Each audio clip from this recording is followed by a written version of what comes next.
Hello future officers, welcome to Firdaus academy. So last வீடியோவில் நம்ம வந்து 7th ஸ்டாண்டர்ட் சோஷியல் புக்கில் டேர்ம் 1 பார்த்தோம் பாலிட்டியில். இப்போ வந்து டேர்ம் 2ல் இருக்கக்கூடிய சாப்டர்ஸ் வந்து பார்க்க போகிறோம். ஸோ டேர்ம் 2ல் வந்து ஃபர்ஸ்ட் சாப்டர் சிவிக்ஸில் பாலிட்டியில் பார்த்தீங்கன்னா ஸ்டேட் கவர்மெண்ட் அப்படின்ற சாப்டர் கொடுத்துருப்பாங்க. ஸோ இதில் வந்து பார்த்தீங்கன்னா சாப்டரில் நிறைய கான்வர்சேஷன்ஸ் மாதிரி டீச்சருக்கும் ஸ்டூடெண்ட்டுக்கும் நடுவில் கான்வர்சேஷன் போகிற மாதிரி இருக்கும். ஸோ அந்த புக்கில் உள்ள கண்டென்ட்டை என்ன கொடுத்துருக்காங்களோ அதை மட்டும் நான் கிறிஸ்பாக வந்து கான்செப்டுவலாக நான் சொல்லிடுறேன். நீங்கள் நீங்கள் வந்து புக்கை இந்த வீடியோ பார்த்துட்டு புக்கை ரீட் பண்ணிங்கன்னா உங்களுக்கு வந்துட்டு அது புரியும். ஓகேவா? அண்ட் தென் அந்த உங்களுக்கு நான் எப்போவுமே வந்துட்டு ma'am English and Tamil material வந்து ஷேர் பண்ணுவாங்க இல்லையா? ஸோ அந்த மெட்டீரியல் வந்துட்டு உங்களுக்கு லேட்டர் ஆன் ஒரு 2 weeks கழிச்சு உங்களுக்கு மேம் வந்து ஷேர் பண்ணுவாங்க. இப்போதைக்கு நீங்கள் நோட்ஸ் மட்டும் மேக் பண்ணி வச்சுக்கோங்க. ஓகேவா? ஸோ இப்போ இந்த ஸ்டேட் கவர்மெண்ட் அப்படின்ற இந்த ஒரு டாபிக் கீழே என்னென்ன கண்டென்ட் நம்ம பார்க்க போகிறோம் அப்படின்னா லெஜிஸ்லேச்சர், எக்ஸிக்யூட்டிவ், ஜுடிஷியரி அப்படின்ற 3 டாபிக் தான் பார்க்க போகிறோம். ஸோ லெஜிஸ்லேச்சர் அப்படின்றது சட்டமன்றம்னு சொல்லுவோம் இல்லையா? ஸோ சட்டம் இயக்கக்கூடிய அந்த ஒரு பார்ட்டு தான் லெஜிஸ்லேச்சர்னு சொல்கிறோம். எக்ஸிக்யூட்டிவ்னா என்னன்னு சொல்கிறேன், ஜுடிஷியரினா என்னென்னு நான் வரிசையாக சொல்கிறேன். ஃபர்ஸ்ட் இப்போ வந்து லெஜிஸ்லேச்சர் அப்படின்றதுல என்னென்ன அடங்கும் அப்படின்னு பார்த்தீங்கன்னா, இப்போ எல்லாமே ஸ்டேட் கவர்மெண்ட்டை பேஸ் பண்ணி தான் நம்ம பார்க்குறோம். ஸோ ஸ்டேட் கவர்மெண்ட் படிக்கிறீங்க அப்படின்னா நீங்கள் யூனியன் கவர்மெண்ட்டை பேஸ் பண்ணி அதை கூட கம்பேர் பண்ணி படிச்சிங்கன்னா ரொம்ப ஈஸியாக இருக்கும். பட் இப்போ நம்ம ஸ்கூல் புக் வைஸ் போகிறதுனால 7th term 2ல் ஸ்டேட் கவர்மெண்ட்டுன்னு கொடுத்துருக்குறாங்க. அதனால நான் வந்து ஸ்டேட் கவர்மெண்ட்டை மட்டும் நான் கன்ஃபைன்டாக சொல்கிறேன். ஓகேவா? இந்த ஸ்டேட் கவர்மெண்ட்டில் 3 விஷயம் பார்த்தோம். ஸோ 3 விஷயம் அப்படின்றது என்னன்னா, இதுதான் வந்து 3 pillars ஆஃப் கவர்மெண்ட் அப்படின்னு சொல்லுவாங்க. ஸோ கவர்மெண்ட் அரசனுடைய தூண்கள் அப்படின்னு சொல்லுவாங்க. 3 pillars. 1 லெஜிஸ்லேச்சர், 2வது எக்ஸிக்யூட்டிவ், 3வது ஜுடிஷியரி. ஸோ இந்த லெஜிஸ்லேச்சர் அப்படின்றது சட்டத்தை வந்து இயற்றுவாங்க, சட்டம் மேக் பண்ணுவாங்க, லா மேக் பண்ணுவாங்க. எக்ஸிக்யூட்டிவ் அப்படின்றது லா வந்து இம்ப்ளிமெண்ட் பண்ணுவாங்க. ஸோ இது எல்லாமே தெரியும் உங்களுக்கு. பட் ஒரு சிலர் வந்து புதுசாக இருப்பீங்க இந்த ப்ரிப்பரேஷனுக்கு, அதனால சொல்றேன். சரியா? லாவை இம்ப்ளிமெண்ட் பண்றதுனா இப்போ லெஜிஸ்லேச்சர் அந்த சட்டமன்றம் வந்துட்டு ஒரு சட்டத்தை வந்து மேக் பண்ணிடுவாங்க, சட்டத்தை உருவாக்கிடுவாங்க. அந்த சட்டத்தை நடைமுறைக்கு கொண்டு வர்றது, அதை ப்ராப்பரா ஃபாலோ பண்ண வைக்கிறது, இது எல்லாமே யாரு கண்ட்ரோல்ல இருக்குன்னா எக்ஸிக்யூட்டிவ் கண்ட்ரோல்ல இருக்கும். சரியா? இப்போ இந்த லெஜிஸ்லேச்சரும் எக்ஸிக்யூட்டிவும் ப்ராப்பரா இந்த ஒரு நம்மளுடைய கான்ஸ்டியூஷன் அரசியலமைப்பு சட்டத்தை படிதான் வந்து அவங்க வந்து செயல்படுறாங்களா அப்படின்னு செக் பண்றது யாரு அப்படின்னா இந்த ஜுடிஷியரி. ஸோ இந்த ஹைகோர்ட்லாம் இருக்குது இல்லையா? Supreme court, ஹைகோர்ட்ன்றது. ஸோ உங்களை ஜுடிஷியரின்னு சொல்லுவோம். இந்த கோர்ட் சிஸ்டம் என்ன பண்ணும்னா, இந்த சட்டம்லாம் வந்து அவங்க கரெக்டான முறையில் தான் கொண்டு வந்தாங்களா, இந்த சட்டத்தில் ஏதாவது லூப் ஹோல்ஸ் இருக்குதா, ஓட்டைகள் இருக்குதா, அவங்க ப்ராப்பராக வந்து வேலை செய்கிறாங்களா அப்படின்னு பார்க்கறது தான் வந்துட்டு என்ன அப்படின்னா ஜுடிஷியரி. ஓகேவா? இதுதான் வந்து ஷார்ட்டா இதுக்கான இன்ட்ரோடக்ஷன். இப்போ state legislative assembly, state legislative கவுன்சில்னு சொல்லிட்டு 2 இருக்குது. இந்த ஸ்டேட் கவர்மெண்டோட லெஜிஸ்லேச்சர் அப்படின்னு எடுத்துக்கிட்டோம்னா, ஸோ லெஜிஸ்லேட்டிவ் அசம்பிளி அப்படின்னா சட்டமன்றம் அப்படின்னு சொல்லுவோம். இந்த சட்டமன்றத்தை பற்றி நீங்கள் தெரிஞ்சுக்கணும் அப்படின்னா நான் இனிஷியலாக வந்து கான்செப்டுவலாக நான் சொல்லிடுறேன். ஓகேவா? ஸ்டேட் லெஜிஸ்லேட்டிவ் அசம்பிளி அப்படின்னு சொல்லிட்டு ஒன்று இருக்குது. அதே மாதிரி ஸ்டேட் லெஜிஸ்லேட்டிவ் கவுன்சில்னு ஒன்று இருக்குது. ஸோ இது ஒரு ஹவுஸ்ன்னு சொல்லுவோம், இது ஒரு ஹவுஸ்ன்னு சொல்லுவோம். இப்போ எப்படி நம்ம பார்லிமெண்ட்ல மேலவை கீழவை அப்படின்னு சொல்லுவோம் இல்லையா? ஸோ அதே தான் இங்கேயும். So how's number 1, house number 2. சரியா? ஸ்டேட் லெஜிஸ்லேட்டிவ் அசம்பிளி வேற, கவுன்சில் வேற. பட் நம்ம தமிழ்நாட்டில் வந்து இந்த ஸ்டேட் லெஜிஸ்லேட்டிவ் கவுன்சில் கிடையாது. ஒரு 6 ஸ்டேட்ல தான் வந்து இந்த 2வது ஹவுஸ் அப்படின்றது இருக்குது. மற்ற எல்லாத்துலேயும் இந்த மொதல் ஹவுஸ் தான் இருக்குது. ஸோ இந்த மொதல் ஹவுஸை பற்றி தான் அவங்க புக்கில் கொடுத்துருக்குறாங்க. அதனால அதை மட்டும் நான் கன்ஃபைன்டாக சொல்கிறேன். இந்த ஸ்டேட் லெஜிஸ்லேட்டிவ் அசம்பிளியில் சில மெம்பர்ஸ்லாம் வந்து இருப்பாங்க. சரியா? ஸோ நிறைய பேர் வந்து பார்ட்டிசிபேட் பண்ணுவாங்க. அதில் இருக்கிறவங்களெல்லாம் நம்ம என்னன்னு சொல்லுவோம்னு கேட்டிங்கன்னா எம்எல்ஏஸ் அப்படின்னு சொல்லுவோம். ஸோ அதில் இருக்கிற மெம்பர்ஸ் எல்லாம் பார்த்தீங்கன்னா எம்எல்ஏன்னு சொல்லுவோம். அப்போ நிறைய எம்எல்ஏ சேர்ந்தது தான் என்னன்னு கேட்டிங்கன்னா இந்த ஸ்டேட் லெஜிஸ்லேட்டிவ் அசம்பிளி அப்படின்றது. அப்போ இந்த எம்எல்ஏ அப்படின்றவங்க எப்படி உருவாகுறாங்க, இவங்க எப்படி வந்து இந்த ஸ்டேட் லெஜிஸ்லேட்டிவ் அசம்பிளிக்குள்ளே போய் உட்கார்றாங்க அப்படின்னு கேட்டிங்கன்னா, ஒரு மாநிலம் எடுத்துக்கிட்டோம் அப்படின்னா, இப்போ இந்தியாவில் தமிழ்நாடு அப்படின்ற ஒரு ஸ்டேட் எடுத்துக்கிட்டோம்னா, அந்த தமிழ்நாடு அப்படின்ற ஸ்டேட்டை நம்ம பல இதாக வந்து பிரிக்கலாம், பல டிவிஷன்ஸாக நம்ம பிரிக்கலாம். ஸோ அந்த டிவிஷன்ஸ்க்கு பேர் தான் என்னன்னு கேட்டிங்கன்னா கான்ஸ்டிடியூயன்சி அப்படின்னு சொல்லுவோம். கான்ஸ்டிடியூயன்சி தொகுதி அப்படின்னு சொல்றோம் இல்லையா? ஸோ அந்த மாதிரி தமிழ்நாடை நிறைய தொகுதிகளை வந்து பிரித்து வச்சிருக்கிறாங்க. ஸோ இப்போ வந்து எம்எல்ஏ எலெக்ஷன் எடுத்துக்கிட்டோம் அப்படின்னா 234 தொகுதியாக வந்து பிரிச்சு வச்சிருக்காங்க. இது எதன் அடிப்படையில பிரிச்சிருக்காங்கன்னா, ஒரு தொகுதியிலையும் ஈக்குவல் நம்பர் ஆஃப் பாப்புலேஷன் வந்து இருக்கணும். ஸோ இப்போ மக்கள் தொகையை பேஸ் பண்ணி 234 தொகுதி. இப்போ ஒரு தொகுதியில வந்து 100 பேர் இருக்காங்கன்னா, இப்போ எல்லா தொகுதியிலையும் ஆவரேஜா 100 மக்கள் இருக்கிற மாதிரி பிரிச்சுப்பாங்க. சரியா? ஸோ அதான் வந்து தொகுதி அப்படின்னு சொல்றோம். அப்போ ஒரு தொகுதியிலையும் பாத்தீங்க அப்படின்னா, இப்ப இது ஒரு தொகுதி, இது 2வது, இது 3வது அப்படின்னு சொல்லிட்டு இந்த மாதிரி 234 தொகுதிகள் இருக்கும். அப்போ ஒரு தொகுதிகள்லையும் பாத்தீங்கன்னா நிறைய பார்ட்டிசிபென்ட்ஸ் வந்து பார்ட்டிசிபேட் பண்ணுவாங்க. நம்ம போன கிளாஸ்ல வந்து பொலிட்டிக்கல் பார்ட்டிஸ் அப்படின்னு சொல்லிட்டு நம்ம வந்து ஒரு டாபிக் பார்த்திருப்போம். பொலிட்டிக்கல் பார்ட்டிஸ், அரசியல் கட்சிகள் அப்படின்னு சொல்லிட்டு பார்த்திருப்போம். அதே மாதிரி இண்டிபெண்டன்ட் கேண்டிடேட், சுயேட்சை வேட்பாளர்னு சொல்லிட்டு பார்த்திருப்போம்.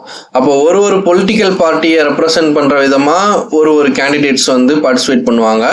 அதே மாதிரி இண்டிபெண்டன்ட் கேண்டிடேட் யாரும் இருந்தாலும் பார்ட்டிசிபேட் பண்ணுவாங்க. ஸோ அப்போ உங்களுடைய இந்த பேலட் பேப்பர்ல பார்த்தீங்கன்னா 1 2 3 4 5 6 7 8ன்னு சொல்லிட்டு அந்த ஒரு பர்டிகுலர் தொகுதியில எத்தனை கேண்டிடேட் பார்ட்டிசிபேட் பண்றாங்களோ அத்தனை கேண்டிடேட்டினுடைய நம்பரு, அவங்களுடைய பேர், அவங்களுடைய சின்னம் இதெல்லாமே இருக்கும். ஸோ அதில் தான் நம்ம போய் ஒரு இடத்துல இப்போ 5ஆம் நம்பர் கிளிக் பண்ணுங்கன்னா 5ஆம் நம்பரை நம்ம கிளிக் பண்ணிட்டு அவங்களுக்கு ஓட்டு போட்டுட்டு வருவோம். ஸோ இந்த மாதிரி ஒரு தொகுதியில ஒரு 10 பேர் இல்லை 8 பேர் பார்ட்டிசிபேட் பண்றாங்கன்னா அவங்க மத்தியில நம்ம வந்து ஒரு பர்சனை நம்ம வந்து என்ன பண்ணுவோம், ஓட் பண்ணுவோம். இந்த மாதிரி எல்லா மக்களும் ஓட் பண்ணுவாங்க. ஸோ அப்போ அந்த ஒரு பர்டிகுலர் தொகுதியில அந்த ஓட்டினுடைய கணக்கை நம்ம எடுத்து பார்க்க போகும்போது எந்த கேண்டிடேட் வந்து அதிகமான ஓட்டை வந்து ஜெயிச்சிருக்காங்களோ, இப்போ மொத்தமா வந்து 100 ஓட்டு வந்து ரெக்கார்ட் ஆயிருக்குது அப்படின்னா அந்த 100ல யாரு அதிகமான ஓட்டை வந்து சம்பாதிச்சிருக்கிறாங்க அப்படின்னு பார்த்து அந்த ஒரு பர்சன் வந்துட்டு அந்த பர்டிகுலர் தொகுதியில எம்எல்ஏவா சூஸ் பண்ணப்படுவாங்க. இப்ப 100ல ஒருத்தர் வந்து 30 ஓட்டு ஜெயிச்சிருக்கிறாரு, மற்றவங்க எல்லாம் 20 25 18 இப்படிதான் ஜெயிச்சிருக்கிறாங்க அப்படின்னா அப்ப 30 ஓட்டு ஜெயிச்சவர் தான் எம்எல்ஏவா தேர்ந்தெடுக்கப்படுவாரு. ஸோ அந்த எம்எல்ஏன்னா மெம்பர் ஆஃப் லெஜிஸ்லேட்டிவ் அசம்பிளி, சரியா, சட்டமன்ற உறுப்பினர் அப்படின்னு சொல்லுவோம். ஸோ அந்த பர்டிகுலர் தொகுதியில அந்த ஒரு பர்சனை எம்எல்ஏவா செலக்ட் பண்ணுவாங்க. இந்த மாதிரி 234 தொகுதியிலையும் இந்த ப்ராசஸ் வந்து நடக்கும். ஸோ ஒரு தொகுதியிலையும் ஒரு எம்எல்ஏ வந்து எலெக்ட் பண்ணப்படுவாங்களா. ஸோ இப்போ மொத்தம் 234 எம்எல்ஏஸ் வந்து வந்துருவாங்களா. ஒரு தொகுதியிலையும் ஒரு எம்எல்ஏ மேனி 234 தொகுதியிலையும் ஒரு எம்எல்ஏ எடுத்து 234 எம்எல்ஏஸ் வந்து நமக்கு வருவாங்க. ஸோ இந்த 234 எம்எல்ஏஸ் தான் சேர்ந்து நம்மளுடைய சட்டமன்றத்தை வந்து செயல்படுத்துறாங்க. சரியா? அவங்க எல்லாம் தான் வந்து பாத்தீங்கன்னா ஸ்டேட் லெஜிஸ்லேட்டிவ் அசம்பிளில எம்எல்ஏஸ், அதாவது மெம்பர்ஸா வந்து இருப்பாங்க. இது வரைக்கும் புரிஞ்சா? ஸோ அப்போ ஸ்டேட் லெஜிஸ்லேட்டிவ் அசம்பிளில யார் இருப்பாங்கன்னு கேட்டீங்கன்னா எம்எல்ஏஸ் வந்து இருப்பாங்க. சரி, இந்த எம்எல்ஏஸனுடைய வேலைகள் என்ன அப்படின்னு கேட்டீங்கன்னா, இந்த எம்எல்ஏனுடைய வேலை என்ன அப்படின்னா சட்டத்தை வந்து இயற்றுவது. ஸோ லா வந்து மேக் பண்றது, லா மேக்கிங் தான் வந்து இவங்களுடைய வேலையா இருக்குது. இப்போ வந்து ஓட் பண்ணியாச்சு, எம்எல்ஏஸ் வந்து தேர்ந்தெடுச்சாச்சு. ஓகே, ஸ்டேட் லெஜிஸ்லேட்டிவ் அசம்பிளில நிறைய எம்எல்ஏஸ் இருக்கிறாங்க. அந்த எம்எல்ஏஸ்லாம் வந்து நம்ம செலக்ட் பண்ணி அவங்க போய் உட்காந்துட்டாங்க. இப்போ இந்த கவர்மெண்ட்டை ரன் பண்றதுக்கு ஒரு ஹெட் வேணும் இல்லையா. ஸோ அந்த ஒரு ஹெட் யாரு அப்படின்னு கேட்டீங்கன்னா அவர் தான் வந்து சீஃப் மினிஸ்டர் அப்படின்னு சொல்றோம். சரி, முதலமைச்சர் அப்படின்னு சொல்றோம். இந்த சீஃப் மினிஸ்டர் யாரு, எங்க இருந்து இவர் வருவாரு அப்படின்னு கேட்டீங்கன்னா இந்த 234 எம்எல்ஏல ஒரு எம்எல்ஏ, சரி, அந்த 234 எம்எல்ஏ வந்து தேர்ந்தெடுத்துட்டோம். அந்த 234 எம்எல்ஏமே வந்து பாத்தீங்கன்னா இப்போ உதாரணத்துக்கு டிஎம்கேல இருந்து ஒரு நம்பர் ஆஃப் கேண்டிடேட்ஸ் வந்து எம்எல்ஏ வந்திருப்பாங்க. அதே மாதிரி ஏடிஎம்கேல இருந்து சில பேர் வந்திருப்பாங்க. அது மாதிரி பார்ட்டி நம்பர் 3 4 5 6ன்னு சொல்லிட்டு நிறைய பார்ட்டில இருந்து சம் நம்பர் ஆஃப் எம்எல்ஏஸ் வந்து வந்திருப்பாங்க இல்லையா. ஸோ இப்போ நம்ம கணக்கெடுக்க பார்க்கும்போது டிஎம்கேல எவ்வளவு மெம்பர்ஸ் இருக்கிறாங்க, ஏடிஎம்கேல இருந்து எவ்வளவு மெம்பர்ஸ் இருக்கிறாங்க, அது மாதிரி தேமுதிகல இருந்து எவ்வளவு பேர் இருக்காங்க அப்படின்னு சொல்லிட்டு ஒரு கட்சியிலையும் எத்தனை எம்எல்ஏஸ் இருக்கிறாங்கன்னு சொல்லிட்டு நம்ம ஸ்பிளிட் பண்ணி எழுதி வச்சுப்போம். அப்போ இப்போ ஒரு கவர்மெண்ட்டை ஆட்சி பண்ணக்கூடிய கட்சி எது அப்படின்னு நம்ம தேர்ந்தெடுக்க போறோம். ஸோ யார் வந்து கவர்மெண்ட்டை ரூல் பண்ண போறாங்க அப்படின்னு நம்ம சூஸ் பண்ண போறோம். அது எப்படி சூஸ் பண்ணுவோம் அப்படின்னு கேட்டீங்கன்னா 50% பிளஸ் 1 சீட் வந்து அந்த ஒரு பர்டிகுலர் பார்ட்டி வந்து செக்யூர் பண்ணியிருக்கணும். ஸோ 50% பிளஸ் 1 சீட் அப்படின்னா மொத்தம் எத்தனை சீட்டுன்னு கேட்டீங்கன்னா 234 சீட்டு. அந்த 234 சீட்டுல பாதி சீட் எவ்வளோன்னு கேட்டீங்கன்னா 1 1 7. ஸோ 117 தான் வந்து கேட்டீங்கன்னா பாதி. 50%. அது கூட பிளஸ் ஒன்னுனா 118 சீட்டு. ஸோ அப்போ மினிமம் 118 சீட்டு வின் பண்ண ஒரு அந்த பர்டிகுலர் கட்சி தான் வந்து என்ன பண்ண போகுது, கவர்மெண்ட்டை ரூல் பண்ண போகுது. சரியா, கவர்மெண்ட்டை ஃபார்ம் பண்ண போகுது. ஸோ அப்படிப்பட்ட ஒரு கட்சியை நம்ம தேர்ந்தெடுக்க போறோம். அந்த ஒரு கட்சியை தான் நம்ம என்னன்னு சொல்லி பார்த்துருக்குறோம் அப்படின்னா மெஜாரிட்டி பார்ட்டி அப்படின்னு சொல்லிட்டு போன கிளாஸ்ல நம்ம பார்த்தோம். சரியா, ஸோ அப்போ அதிகமான சீட்டு ஜெயிச்ச ஒரு கட்சியை தான் நம்ம என்னன்னு சொல்றோம், மெஜாரிட்டி பார்ட்டின்னு சொல்றோம்.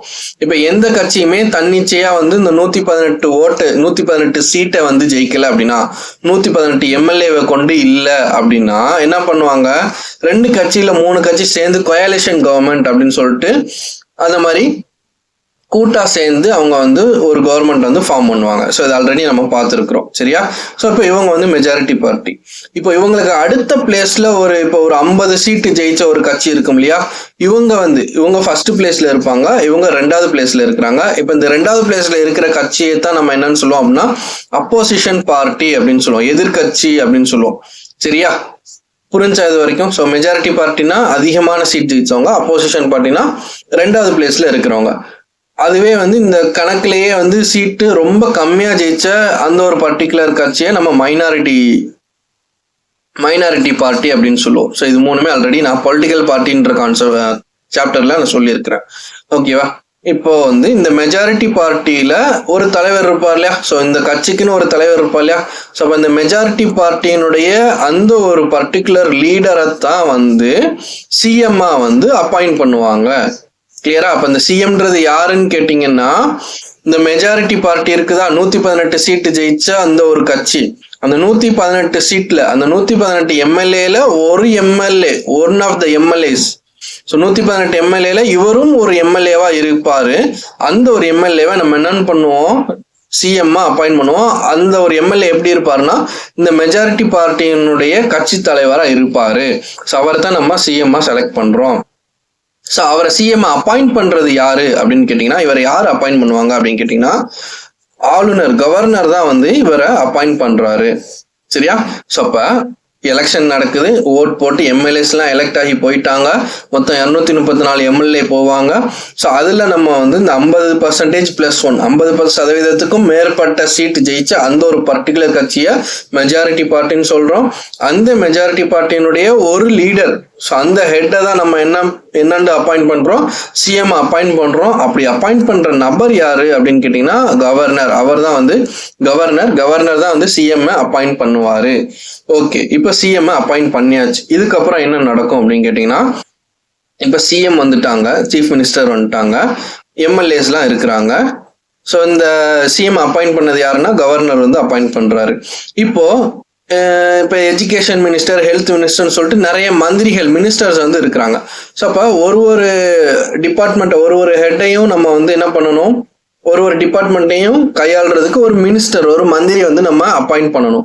அது எப்படி நடக்கும் அப்படின்னு கேட்டீங்கன்னா, இந்த சீஃப் மினிஸ்டர் அப்பாயிண்ட் பண்ணியாச்சா, இப்போ இந்த சீஃப் மினிஸ்டருடைய பரிந்துரையின்படி இந்த கவர்னர் வந்து இந்த எம்எல்ஏஸ்ல சில எம்எல்ஏஸை சூஸ் பண்ணி, இவர் வந்து ஹெல்த் மினிஸ்டர், இவர் வந்து எஜுகேஷன் மினிஸ்டர், இவர் வந்து ஃபினான்ஸ் மினிஸ்டர் அப்படின்னு சொல்லிட்டு ஒரு எம்எல்ஏயும் அது சிஎம் உடைய பரிந்துரை தான். சிஎம் வந்து சொல்லுவார், இவரை வந்து ஹெல்த் மினிஸ்டரா போடுங்க, அப்பாயிண்ட் பண்ணுங்க அப்படின்னா கவர்னர் வந்து இவரை ஹெல்த் மினிஸ்டர் அப்பாயிண்ட் பண்ணுவாங்க. அது மாதிரி கேண்டிடேட் 2, அதாவது இந்த எம்எல்ஏ வந்து நீங்க எஜுகேஷன் மினிஸ்டர் அப்பாயிண்ட் பண்ணுங்கன்னா அவர் வந்து அப்பாயிண்ட் பண்ணுவார்.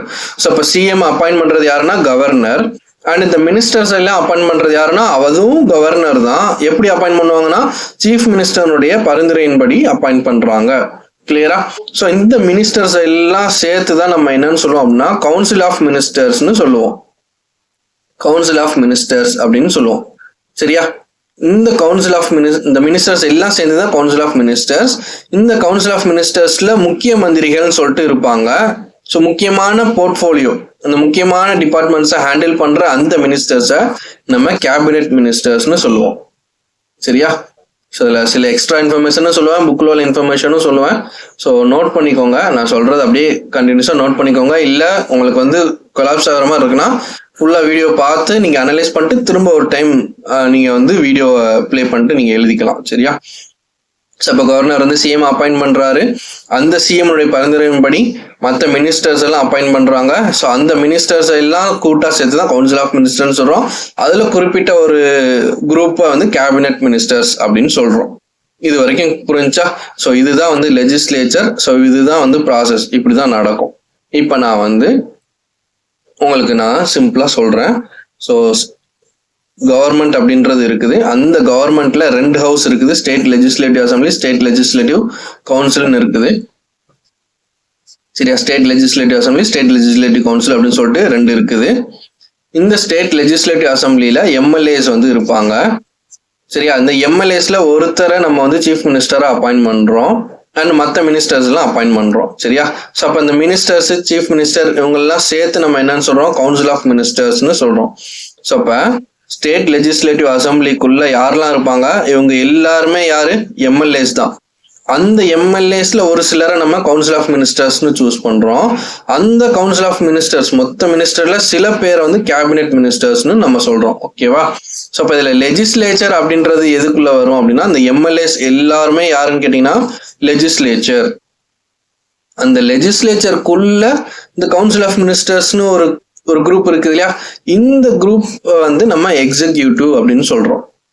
ஸோ அப்போ இந்த குரூப் வந்து வெறும் எக்ஸிக்யூட்டிவ் மட்டுமான்னு கேட்டால் கிடையாது. இந்த கவுன்சில் ஆஃப் மினிஸ்டர்ஸ்ன்றவங்க எக்ஸிக்யூட்டிவ்லையும் மெம்பர்ஸாக இருக்கிறாங்க, லெஜிஸ்லேச்சர்லையும் மெம்பர்ஸாக இருக்கிறாங்க. ஸோ ஓவர்லாப் ஆகுறாங்க.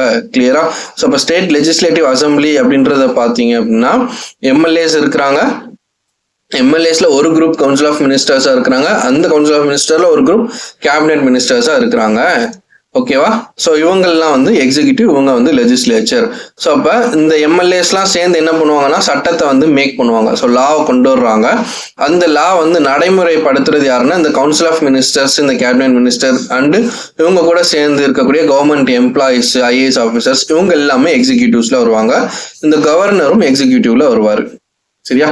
ஸோ இப்போ கவர்னர், கவுன்சில் ஆஃப் மினிஸ்டர்ஸ் இங்க எல்லாமே எக்ஸிக்யூட்டிவ்க்குள்ள வருவாங்க. ஸோ இவங்கெல்லாம் வந்து சட்டத்தை வந்து என்ன பண்ணுவாங்கன்னா நடைமுறைக்கு கொண்டு வருவாங்க. ஸோ இப்போ இவங்க நடைமுறைப்படுத்துறாங்க. ஸோ இப்போ வந்து ஒரு ஹெல்த் மினிஸ்டர் இருக்கிறாரு அப்படின்னா அந்த ஹெல்த் மினிஸ்டர் வந்து ஹெல்த் டிபார்ட்மெண்ட் ரிலேட்டடாக ஒரு புதுசாக வந்து ஒரு சட்டத்தை வந்து கொண்டு வரணும் அப்படின்னு சொல்லிட்டு ப்ரொபோஸ் பண்ணுறாரு. ஸோ அப்போ அந்த ப்ரொபோஸ் பண்ணும்போது இங்கே இருக்கிற எம்எல்ஏஸ்லாம் வந்து ஓட் பண்ணுவாங்க. 234 எம்எல்ஏ இருக்காங்களா? ஸோ இவங்க எல்லாரும் ஓட் பண்ணுவாங்க. இதில் வந்து அந்த 118 ஓட்டு விழுந்துருச்சு அப்படின்னா 50%க்கும் மேற்பட்ட ஓட்டு விழுந்துருச்சுன்னா அந்த லா வந்து பாஸ் ஆயிரும். இந்த சட்டம் வந்து நடைமுறைக்கு வந்துடும். இதை நடைமுறைப்படுத்தணும். ஸோ இப்போ இந்த நடைமுறைப்படுத்த போகும்போது அதில் ஏதாவது டிராபேக் இருந்துச்சு, ஃப்ளாஸ் இருந்துச்சு அப்படின்னா என்ன பண்ணுவாங்க அப்படின்னா இந்த கவுன்சில் ஆஃப் மினிஸ்டர்ஸை வந்து இந்த எம்எல்ஏஸ் வந்து கேள்வி கேட்பாங்க. இப்போ இந்த எம்எல்ஏஸ்ல ரூலிங் பார்ட்டியும் இருப்பாங்க, ஆளுங்கட்சியும் இருக்கும், அப்போசிஷன் பார்ட்டி எதிர்கட்சியும் இருக்கும். கரெக்டா? ஸோ இதெல்லாம் சேர்ந்தது தான் எம்எல்ஏஸ். ஸோ இப்போ இந்த ரூலிங் பார்ட்டியில ஒரு சிலரை தான் யாரை மினிஸ்டர்ஸா அப்பாயிண்ட் பண்ணியிருப்பாங்க. சரி, அந்த ரூலிங் பார்ட்டிஸ்ல இருக்கிற சில எம்எல்ஏஸை தான் மினிஸ்டர்ஸா அப்பாயிண்ட் பண்ணியிருந்திருப்பாங்க. ஸோ இப்போ இந்த அப்போசிஷன் பார்ட்டி என்ன பண்ணும்? இந்த கவுன்சில் ஆஃப் மினிஸ்டர்ஸ், இந்த மினிஸ்டர் மந்திரிகளை வந்து கேள்வி கேட்கும். நீங்க ஏன் எப்படி கொண்டு வந்தீங்க? இந்த சட்டம் வந்து சரியில்லை, இது வந்து மக்களுக்கு பயன்பெறாது அப்படின்னு சொல்லிட்டு கேள்வி கேட்கும். அப்போ இந்த மினிஸ்டர்ஸ் வந்து இவங்களுக்கு இந்த சட்டமன்றத்துக்கு பதில் சொல்லி ஆகிற ஒரு நிலைமை இருக்கும். ஸோ அதான் வந்து என்ன சொல்லுவாங்கன்னா கலெக்டிவ் ரெஸ்பான்சிபிள் அப்படின்னு சொல்லுவாங்க. So collectively responsible to the state legislative assembly அப்படின்னு சொல்லிட்டு கொடுத்துருப்பாங்க. ஸோ அவங்க வந்து மக்களவைக்கு வந்து அவங்க வந்து என்ன பண்ணணும் அப்படின்னா ஸோ மக்களவைக்கு அவங்க வந்து பதில் சொல்ற ஒரு நிலைமையில வந்து இருப்பாங்க. ஸோ எக்ஸிக்யூட்டிவ் பொறுத்த வரைக்கும் answerable to the state legislative assembly, மக்களவைக்கு அவங்க வந்து பதில் சொல்ற ஒரு நிலைமையில இருப்பாங்க. அப்பதான் வந்து என்ன பண்ணுவாங்க, அவங்க இஷ்டம் போல வந்து ஒரு சட்டத்தை கொண்டு வராம நம்ம வந்து மக்களுக்கு பதில் சொல்லணும், மக்களவைக்கு நம்ம பதில் சொல்லணும் அப்படின்ற ஒரு என்ன சொல்ற ஒரு பொறுப்புல வந்து அவங்க மக்களுக்கு பயன்படுற மாதிரியான ஒரு சட்டத்தையும் ஒரு ஸ்கீம்ஸ், ஒரு திட்டத்தையும் வந்து கொண்டு வருவாங்க. ஸோ இவங்க தான் வந்து எக்ஸிக்யூட்டிவ். கிளியரா? நெக்ஸ்ட் ஜுடிஷியரின்னு எடுத்துக்கிட்டோம் அப்படின்னா இந்த லெஜிஸ்லேட்டிவ், எக்ஸிக்யூட்டிவ் இவங்க 2 பேரும் சரியான முறையில வந்து செயல்படுறாங்களா, இவங்க எதுவும் சட்டத்துக்கு முரணா வந்து செயல்படுறாங்களா அப்படின்றத செக் பண்றதுனுடைய வேலை தான் என்னன்னு கேட்டீங்கன்னா ஜுடிஷியரி. ஸோ அந்த ஜுடிஷியரின்னு பார்க்கும்போது யூனியன் லெவல்ல வந்து அதாவது கண்ட்ரிலே ஹையஸ்ட் லெவல் ஆஃப் கோர்ட் வந்து சுப்ரீம் கோர்ட், அது கீழே ஹைகோர்ட் இருக்கும். ஸோ அந்த ஹைகோர்ட்க்கு கீழே டிஸ்ட்ரிக்ட் கோர்ட்ஸ் வந்து இருக்கும். அந்த டிஸ்ட்ரிக்ட் கோர்ட்டையும் நம்ம எடுத்துக்கிட்டோம் அப்படின்னா சிவில் கேசஸ், கிரிமினல் கேசஸ்ன்னு சொல்லிட்டு 2 இருக்குதா. ஸோ சிவில் கேசஸ் அப்படின்னா இப்போ வீட்டில் இருக்கக்கூடிய பஞ்சாயத்து, ஸோ இந்த மாதிரியான விஷயங்கள்லாம் ஃபேமிலியில் இருக்கக்கூடிய பிரச்சனைகள், இப்போ என் சொத்தை அவன் அபகரிச்சிட்டான் அப்படின்னு சொல்லக்கூடியதெல்லாம் சிவில் கேசஸ். கிரிமினல் கேஸ்னால் கொலை இந்த மாதிரியான விஷயங்கள்லாம் வந்து கிரிமினல் கேஸில் வரும். ஸோ இந்த சிவில் கேஸஸ் ஹேண்டில் பண்ணுறதுக்கு ஒரு கோர்ட் இருக்குது, கிரிமினல் கேஸை ஹேண்டில் பண்ணுறதுக்கு ஒரு கோர்ட் இருக்குது. சிவில் கேசஸை ஹேண்டில் அதாவது ஜென்ரலாகவே அதை டிஸ்ட்ரிக்ட் கோர்ட்டுன்னு தான் சொல்லுவோம். அதுவே அந்த கோர்ட்டில் சிவில் கேசஸை ஹேண்டில் பண்ணாங்கன்னா அதை வந்து டிஸ்ட்ரிக்ட் கோர்ட்டுன்னும், கிரிமினல் கேஸை ஹேண்டில் பண்ணாங்கன்னா அதை வந்து செஷன்ஸ் கோர்ட்டுன்னும் சொல்லுவோம். ஸோ அதில் வந்து லோயஸ்ட் லெவலில் வந்துட்டு இந்த கோர்ட் இருக்கும், முனிசிப் கோர்ட் இருக்கும். அதுலேருந்து மேல்முறையீடு செய்கிறது இந்த கோர்ட்டு. அதுலேருந்து மேல்முறையீடு செஞ்சோம் அப்படின்னா நம்ம வந்து ஹைகோர்ட்டுக்கு போகணும். ஸோ இதுலேருந்து மேல்முறையீடு செய்யும் போது தான் நம்ம சுப்ரீம் கோர்ட்டுக்கு போகணும். ஸோ இது சிவில் சைடு. அதே மாதிரி கிரிமினல் கோர்ட்டுன்னு பார்த்தோம்னா ஸோ இது வந்து லோயஸ்ட் லெவல் ஆஃப் கோர்ட்டு. இங்கேருந்து மேல்முறையீடு செஞ்சோம்னா இங்கே வரும். ஸோ இங்கேருந்து மேல்முறையீடு செய்ய போகும்போது நம்ம ஹைகோர்ட்டுக்கு போவோம். ஸோ ஹைகோர்ட்லேருந்து மேல்முறையீடு செய்யும்போது நம்ம சுப்ரீம் கோர்ட்டுக்கு போவோம். ஸோ இந்த ஒரு ஆர்டரில் வரும். ஸோ இதில் பெருசாக டீட்டெயில்டாக வந்து கொடுத்துருக்க மாட்டாங்க அவங்க புக்கில். ஸோ 7th term 2ல் ஸ்டேட் கவர்மெண்ட் அப்படின்னு வரும்போது இந்த டீட்டெயில்ஸ் தான் வந்து கொடுத்துருப்பாங்க. ஸோ இதை வந்து உங்களுக்கு புரிகிற விதமாக எளிமையாக நான் சொல்லியிருக்கிறேன் அப்படின்னு நான் நம்புகிறேன். ஸோ இப்போ ஸ்டேட் கவர்மெண்ட்டில் நம்ம யார் யார் பார்த்தோம் அப்படின்னு கேட்டிங்கன்னா, ஸ்டேட் லெஜிஸ்லேட்டிவ் அசம்பிளியை பொறுத்த வரைக்கும் எம்எல்ஏஸ் பார்த்தோம். இப்போ ஒரு எம்எல்ஏவா ஆகணும் அப்படின்னா அந்த எம்எல்ஏ எலெக்ஷன்ல பார்ட்டிசிபேட் பண்றதுக்கு அவங்களுக்கு பாத்தீங்கன்னா மினிமம் 25 years ஆஃப் ஏஜ் வந்து இருக்கணும். சரி, 25 வயசு பூர்த்தியானாதான் அவங்க வந்து எம்எல்ஏ எலெக்ஷன்ல பார்ட்டிசிபேட் பண்ண முடியும். அண்ட் இந்த எம்எல்ஏஸ், இந்த மினிஸ்டர்ஸ், இவங்க எல்லாம் பாத்தீங்கன்னா இந்த ஸ்டேட் லெஜிஸ்லேட்டிவ் அசம்பிளி இந்த ஒரு டென்யூர், இந்த ஒரு காலம் அப்படின்னு பாத்தீங்கன்னா 5 years வந்துட்டு டென்யூர் வந்து இருக்கும். ஸோ அந்த ஆட்சி காலம்ன்றது 5 வருஷம் இருக்கும். இப்போ அதுக்கு இடையில ஆட்சி ஏதாவது கலைஞ்சிருச்சு, ஏதாவது ஒரு கண்டிஷன்னால, அந்த கண்டிஷன்ஸ்லாம் நம்ம படிப்போம். சரியா? ஸோ அப்போ ஆவரேஜா ஜென்ரலாக பார்த்தீங்கன்னா 5 வருஷம் டென்யூர் அப்படின்னு சொல்லுவோம். அதே மாதிரி கவர்னர் பார்த்தீங்க அப்படின்னா, கவர்னரை வந்து யார் அப்பாயிண்ட் பண்ணுவாங்கன்னு கேட்டீங்கன்னா, கவர்னர் அப்பாயிண்ட் பண்றது பிரசிடென்ட் தான் வந்து அப்பாயிண்ட் பண்ணுவார். சரி, அப்பாயிண்டட் பை பிரசிடென்ட். கவர்னரை வந்து பிரசிடென்ட் தான் அப்பாயிண்ட் பண்ணுவாரு. இந்த கவர்னருக்கும் டென்யூர் பார்த்தீங்கன்னா 5 வருஷம் தான் டென்யூர் வந்து இருக்கும். ஸோ இப்போ எம்எல்ஏலாம் பார்த்தீங்கன்னா எலெக்டட் மெம்பர்ஸ்னு சொல்லுவோம். So directly elected members. Governor வந்து அப்பாயிண்டட் மெம்பர். ஸோ பிரசிடென்ட் வந்து ஓகே இவர் தான் வந்து கவர்னராக இருக்கணும் அப்படின்னு சொல்லிட்டு டைரக்டா அப்பாயிண்ட் பண்ணிடுவாங்க. மக்கள் யாரும் தேர்ந்தெடுக்க மாட்டாங்க. இப்போ இந்த கவர்னர்ன்றது ஒரு ஸ்டேட்டுக்கும் ஒரு கவர்னர் வந்து இருப்பாங்க. சரியா? ஸோ இதுதான் வந்து ஸ்டேட் கவர்மெண்ட் பற்றினது. அண்ட் இந்த லெசன்ல இருக்கக்கூடிய இந்த புக் பேக் கொஸ்டின்ஸ் இது எல்லாமே நீங்கள் வந்து பார்த்துக்கோங்க. சரியா? புக் பேக் கொஸ்டின்ஸ் பாருங்க. ஏதாவது ப்ராக்டிஸ் கொஸ்டின்ஸ் இருந்துச்சுன்னா, இப்போ ஆன்சர் தி ஃபாலோயிங் அந்த மாதிரி 5 mark 10 markலாம் இருந்துச்சுன்னா அதை வந்து ப்ராக்டிஸ் பண்ணிட்டு அதை எனக்கு ஆன்சர் வந்து எழுதி அனுப்புங்க. ஓகேவா? இப்போ அதே மாதிரி நம்ம ஜுடிஷியரி பார்த்தோம். ஜுடிஷியரியில் வந்து ஹைகோர்ட் பார்த்தோம். இப்போ ஹைகோர்ட் வந்து ஜட்ஜஸ் பார்த்தீங்க அப்படின்னா அவங்களுக்குன்னு வந்து சில கண்டிஷன்ஸ்லாம் இருக்கும். இப்போ கவர்னர் அப்பாயிண்ட் பண்ணணும்னா அவங்க வந்து எப்படிலாம் இருந்தால் கவர்னரை ஒருத்தர் அப்பாயிண்ட் பண்ணலாம் அப்படின்னு இருக்கும். அதே மாதிரி எம்எல்ஏஸ்க்கான எலிஜிபிலிட்டி கிரைட்டீரியா இருக்கும். ஸோ அவங்களை எப்படி ரிமூவ் பண்ணலாம், கவர்னர் எப்படி ரிமூவ் பண்ணலாம் அப்படின்லாம் இருக்கும். அதே மாதிரி ஹைகோர்ட் ஜட்ஜஸ் பார்த்தீங்கன்னா அதில் நம்பர் ஆஃப் ஜட்ஜஸ் பார்த்தீங்க அப்படின்னா ஃபிக்ஸ்டாக வந்து இருக்க மாட்டாங்க. ஸோ இந்த நம்பர் ஆஃப் ஜட்ஜஸை வந்து டிஃபைன் பண்ணுறது யாருன்னு கேட்டிங்கன்னா பிரசிடென்ட் தான் வந்து டிஃபைன் பண்ணுவார். அதே ஹைகோர்ட் பார்த்தீங்கன்னா பார்லிமெண்ட் வந்து டிசைட் பண்ணுவோம். இத்தனை நம்பர் ஆஃப் ஜட்ஜஸ் தான் இருக்கணும் அப்படின்னு சொல்லிட்டு பார்லிமெண்ட் டிசைட் பண்ணுவோம். யாருக்கு? சுப்ரீம் கோர்ட்டுக்கு. ஹைகோர்ட் பொறுத்தவரைக்கும் பிரசிடென்ட் வந்து டிட்டர்மைன் பண்ணுவாங்க. நம்ம வந்து ஜுடிஷியரி அப்படின்ற டாபிக் படிக்கும்போது சுப்ரீம் கோர்ட்டு, ஹைகோர்ட் இதெல்லாம் டிஃபரன்ஷியேட் பண்ணி ஓவராலாக நம்ம வந்து படிப்போம். பாலிட்டி அப்படின்னு எடுத்துக்கிட்டா இவ்வளோதானா பாலிட்டி, இவ்வளோதானா ஸ்டேட் லெஜிஸ்லேச்சர், இவ்வளோதான் ஸ்டேட் கவர்மெண்ட் அப்படின்னு கேட்டிங்கன்னா கிடையாது. நான் ஜஸ்ட் ஒரு மேலோட்டமாக சொல்லியிருக்கிறேன். இந்த விஷயம்லாம் வந்து பார்த்தீங்க அப்படின்னா கொஞ்சம் பொலிட்டிக்கல் இன்ட்ரெஸ்ட் உள்ளவங்க, கொஞ்சம் அந்த நியூஸ் அவேர்னஸ் இருக்கிறவங்க, இவங்களுக்குலாம் வந்து இந்த விஷயங்கள் ஓரளவுக்கு தெரிஞ்சிருக்கும். பட் ஒரு ஆஸ்பிரண்டா நமக்கு வந்து தெரிஞ்சுக்க வேண்டியது வந்துட்டு இன்னும் நிறைய இருக்குது. நிறைய விஷயங்கள் நம்ம இன்னும் கற்றுக்க வேண்டியது இருக்குது. ஸோ இது வந்து கொஞ்சம் பேசிக், கொஞ்சோன்னு இப்படி கொளுத்தி போட்டிருக்கிறேன்.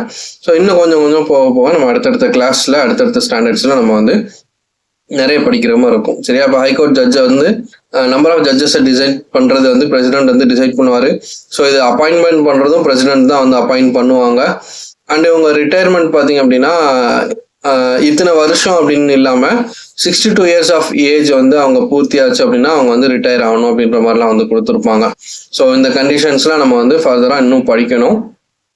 ஸோ இந்த கண்டிஷன்ஸ் பேஸ் பண்ணி படிக்கிறது, யார் அப்பாயிண்ட் பண்ணுவா, யார் ரிமூவ் பண்ணுவா, அவங்களுடைய டென்யூர் என்ன, அவங்க எவ்வளோ காலத்துக்கு வந்து இருக்கணும், ஸோ அவங்களுடைய எலிஜிபிலிட்டி கிரைட்டீரியா என்ன, இந்த மாதிரியான ஆஸ்பெக்ட்லாம் நம்ம நிறைய படிக்கிற மாதிரி இருக்கும். அதே மாதிரி சபாநாயகர் பத்தி படிப்போம். அந்த மாதிரிலாம் நிறைய விஷயங்கள் இன்னும் இருக்குது. இப்போதைக்கு உங்க புக்ல இவ்வளவு கண்டென்ட் தான் கொடுத்துருக்காங்க. ஸோ அதை மட்டும் தான் நான் சொல்லியிருக்கேன். ஓகேவா? ஸோ இவ்வளவுதான் வந்து state government. So next chapter பார்த்தீங்க அப்படின்னா மீடியா அண்ட் டெமோக்ரஸி அப்படின்ற டாபிக் வந்து கொடுத்துருக்காங்க. ஸோ டெமோக்ரஸி ஜனநாயகம் மக்களாட்சி அப்படின்னு சொல்லிட்டு நம்ம பார்த்தோம். டெமோக்ரஸினா என்ன அப்படின்றது. இப்போ மீடியா அப்படின்றது ஊடகம் அப்படின்னு சொல்லுவோம். இப்போ இது ரெண்டுக்கும் என்ன ரிலேஷன், எப்படி நம்ம வந்து இது ரிலேட் பண்ண முடியும் அப்படின்னு சொல்லிட்டு நம்ம பார்க்க போறோம். இப்போ இந்த மீடியா அப்படின்றது எதுக்கு உதவும் அப்படின்னு பார்த்தீங்கன்னா, இப்போ வந்து ஒரு பர்சன் இருக்கிறாரு. இப்போ நான் இருக்கிறேன், நான் வந்து எனக்குன்னு ஒரு சில தாட்ஸ் இருக்கும், ஒரு ஐடியா இருக்கும், எனக்கு ஒரு நாலேஜ் இருக்கும். இப்போ என்னுடைய நாலேஜை நான் உங்களுக்கு வந்து ஷேர் பண்றேன். சரியா? இப்போ என்னுடைய நாலேஜை நான் உங்களுக்கு வந்து ஷேர் பண்றேன். ஸோ இதை தான் நம்ம என்னன்னு சொல்லுவோம்னா கம்யூனிகேஷன் அப்படின்னு சொல்லுவோம். சரியா? ஸோ இப்போ ஒரு பர்சனுடைய ஐடியாவையோ இல்லை தாட்ஸையோ இல்லை அவருடைய நாலேஜ் அதை வந்து இன்னொரு பர்சனுக்கோ இல்லை பல பப்ளிக்குக்கோ ஒரு பப்ளிக் ஆடியன்ஸ்க்கு நம்ம வந்து தெரிவிக்கிறோம் அப்படின்னா அதுதான் வந்து கம்யூனிகேஷன். ஸோ ஒரு ஐடியாவை இன்னொருத்தருக்கு டிரான்ஸ்ஃபர் பண்றது, இதுதான் வந்து கம்யூனிகேஷன். இந்த கம்யூனிகேஷன் அப்படின்றது இந்த ஐடியாஸ் அண்ட் தாட்ஸ் வந்து வெளிப்படுத்துறதுக்கு முந்தைய காலத்துல பாத்தீங்கன்னா ஒரு ஃபோக் பெர்ஃபார்மன்சஸ் மூலியமா, இந்த தெருக்கூத்து மூலியமா இல்ல ஒரு டிராமா மூலியமா அந்த மாதிரி வந்து வெளிப்படுத்திட்டு இருந்தாங்க. அண்ட் காலம் போக போக மாடர்ன் பீரியட்ல பாத்தீங்க அப்படின்னா உங்களுக்கு வந்துட்டு சம் தியேட்ரிக்கல் ஃபார்ம்ஸ் இருக்கும், ட்ராமா இருக்கும். ஸோ அப்படியே வந்து காலம் போக போக இப்போ வந்து seminars, guest lectures, workshops இந்த மாதிரியான ஆஸ்பெக்ட்ல வர ஆரம்பிச்சிருச்சு. அண்ட் இது இந்த காலங்கள் போக போக பிரிண்ட் மீடியான்னு சொல்லி நியூஸ் பேப்பர், மேகசின்ஸ் அப்படிலாம் வர ஆரம்பிச்சிச்சு. அப்புறம் வந்துட்டு எலக்ட்ரானிக் மீடியான்னு சொல்லி டெலிவிஷன் இதெல்லாம் இருந்துச்சு. இப்போ வந்து சோசியல் மீடியான்னு சொல்லிட்டு நம்ம இன்டர்நெட் இதெல்லாம் வந்து யூஸ் பண்ணிட்டு இருக்கிறோம். ஸோ இப்படிதான் வந்து இந்த மீடியா அப்படின்றது வளர்ச்சி அடைஞ்சு இப்படியே வந்துட்டு இருக்குது. சரியா? ஸோ இதான் வந்து பேசிக் இன்ட்ரோடக்ஷன்.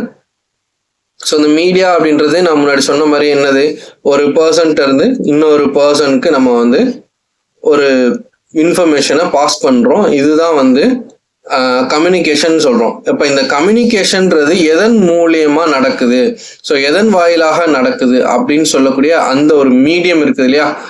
ஸோ எதன் வாயிலாக அப்படின்னு சொல்லக்கூடிய அந்த ஒரு மீடியம், இதுதான் வந்து என்னன்னு சொல்றோம், மீடியான்னு சொல்றோம். ஸோ அதை தான் ஊடகம் சொல்றோம். இப்போ வந்து நான் ஒருத்தர்கிட்ட நேரடியா நம்ம இன்ஃபர்மேஷனை கொடுத்தோம்னா இப்போ நேரடியா நான் பேசுறேன். ஸோ அது வந்து அது ஒரு ஊடகம். இப்போ நான் ஃபோன் மூலியமா பேசுறேன் அப்படின்னா அது வந்து தொலைபேசி மூலியமா நான் வந்து பேசுறேன்.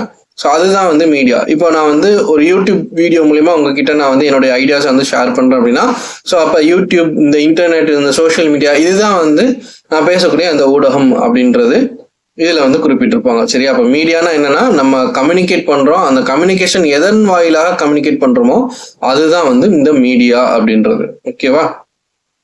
இப்ப இந்த மீடியா வந்து நம்ம நிறைய வகையா வந்து கிளாஸிஃபை பண்ணலாம். நேரோ கேஸ்ட், நம்ம வந்து ப்ராட்காஸ்ட் அப்படிலாம் கேள்விப்பட்டிருப்போம். அதுலயே ப்ராட்னா பெருசு, நேரோனா சிறுசு. ஸோ குறுகிய ஆடியன்ஸை மட்டும் கவர் பண்றது அப்படின்னா இப்போ இந்த கேபிள் டிவி இதெல்லாம் பார்த்தீங்கன்னா ஒரு குறிப்பிட்ட ஒரு ஊர்களுக்கு மட்டும்தான் வந்து டெலிகாஸ்ட் ஆகும். ஸோ அது கேபிள் டிவி. இப்போ டேரெக்டாக ஒரு பர்சன் வந்து இன்னொரு பர்சனுக்கு வந்து மெயில் அனுப்புறது. செமினார் இருந்தால் ஒரு குறிப்பிட்ட ஆடியன்ஸ் மட்டும்தான் அந்த செமினார் ஹாலில் உட்காந்துருப்பாங்க. ஸோ அவங்களுக்கு மட்டும் நம்மளோட ஐடியாஸ் வந்து சொல்றது. ஸோ இதெல்லாம் நேரோ கேஸ்ட் மீடியா அப்படின்னு சொல்றாங்க. ஸோ குறுகிய தொடர்பு ஊடகம் அப்படின்றது. ப்ராட்காஸ்ட் அப்படின்னா தொலைத்தொடர்பு ஊடகம் அப்படின்னு சொல்லுவோம், ப்ராட்காஸ்ட் மீடியா. ஸோ இது வந்து ரொம்ப பெரிய ஆடியன்ஸ் வந்து கவர் பண்றது. இப்போ மூவிஸ், டெலிவிஷன், ரேடியோ இதெல்லாம் வந்து இருக்கிற எல்லா ஆடியன்ஸையும் நம்ம வந்து கவர் பண்றோம். அதுதான் வந்து ப்ராட்காஸ்ட் மீடியா. ஸோ பிரிண்ட் மீடியான்றது பிரிண்ட் பண்ணி அச்சு ஊடகம் அப்படின்னு சொல்லுவோம். ஸோ இப்போ news paper, magazine, journal, books, so இந்த மாதிரியான விஷயங்களை நம்ம வந்து அச்சிட்டு நம்ம வெளியிடுறோம். ஸோ அதை பார்த்து மக்கள் படிச்சு தெரிஞ்சுக்கிறாங்க. இது பிரிண்ட் மீடியா. வெப்னா வந்து இன்டர்நெட் மூலியமா நம்ம தெரிஞ்சுக்கிறது, இணையதளம் வாயிலாக நம்ம வந்து கத்துக்கிறோம். ஸோ கூகுள் வெப்சைட் மூலியமாவோ இல்லை ஏதாவது பிளாக்ஸ் எழுதியிருந்தாங்கன்னா அது மூலியமா நம்ம கத்துக்கிறோம். அண்ட் சோஷியல் மீடியா, சமூக ஊடகம், சமூக வலைதளங்கள் அப்படின்றது இப்போ வந்து ட்ரெண்ட் ஆகிட்டு இருக்கிறது. So Twitter, Facebook, WhatsApp, Instagram சொல்லிட்டு இந்த மாதிரி சோஷியல் மீடியாவுடைய லிஸ்ட் பெருசா போயிட்டே இருக்குது. ஸோ இதான் வந்து மீடியாவுடைய கிளாசிஃபிகேஷன். ஸோ நெக்ஸ்ட் வந்து இந்த கம்யூனிகேஷன் அப்படின்றது பார்த்தீங்கன்னா ஒரு பர்சன்ட்ட இருந்து இன்னொரு பர்சனுக்கு நம்ம வந்து கம்யூனிகேட் பண்றோம். அதான் வந்து என்னன்னு சொல்றோம், கம்யூனிகேஷன் சொல்றோம். எதன் வாயிலாக நம்ம கம்யூனிகேட் பண்றோமோ அதை மீடியான்னு சொல்றோம். இந்த கம்யூனிகேஷன் ரெண்டு வகையா நம்ம சொல்லலாம். ஒன்று வந்து பர்சனல் கம்யூனிகேஷன். ஸோ பர்சனல் கம்யூனிகேஷனா ஒரு பர்சன், ஏன்ற பர்சன் பீன்ற பர்சன் கூட ஒருத்தர் இன்னொருத்தர் கூட கம்யூனிகேட் பண்றாருன்னா அது வந்து என்னது அப்படின்னா பர்சனல் கம்யூனிகேஷன். ஸோ பர்சனலா அவங்க வந்து கம்யூனிகேட் பண்ணிக்கிறாங்க.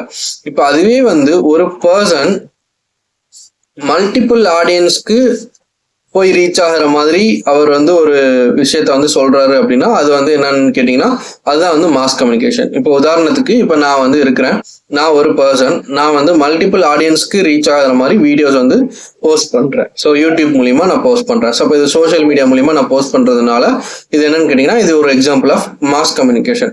இப்போ வந்து ஒரு நியூஸ் பேப்பர் வந்து பப்ளிஷ் பண்றாங்க அப்படின்னா அந்த நியூஸ் பேப்பர் வந்து யார் வேணா வாங்கி படிக்கலாம்.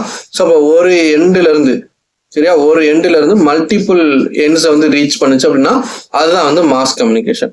பர்சனல் கம்யூனிகேஷனா ஒருத்தர் வந்து இன்னொருத்தருக்கு மெயில் அனுப்புறது, இல்லை டெலிஃபோன்ல பேசுறது, மெசேஜ் பண்றது, இதெல்லாம் வந்து பர்சனல் கம்யூனிகேஷன்ல வரும். ஸோ இதுக்கான எக்ஸாம்பிள்ஸ் வந்து இருக்குது. ஸோ இதையும் வந்து பார்த்துக்கோங்க. ஸோ இந்த பிரிண்டிங் வரும்போது இந்த பிரிண்டிங் ப்ரெஸ்ஸை ஃபர்ஸ்ட் இன்வென்ட் பண்ணது யாருன்னு கேட்டீங்கன்னா ஜான்ஸ் குட்டன்பர்க் அப்படின்றவர். இது ஹிஸ்டரியில நீங்க படிச்சிருக்கீங்களா தெரியல. ஹிஸ்டரியில இது வந்துடும் ஜான்ஸ் குட்டன்பர்க் அப்படின்றது.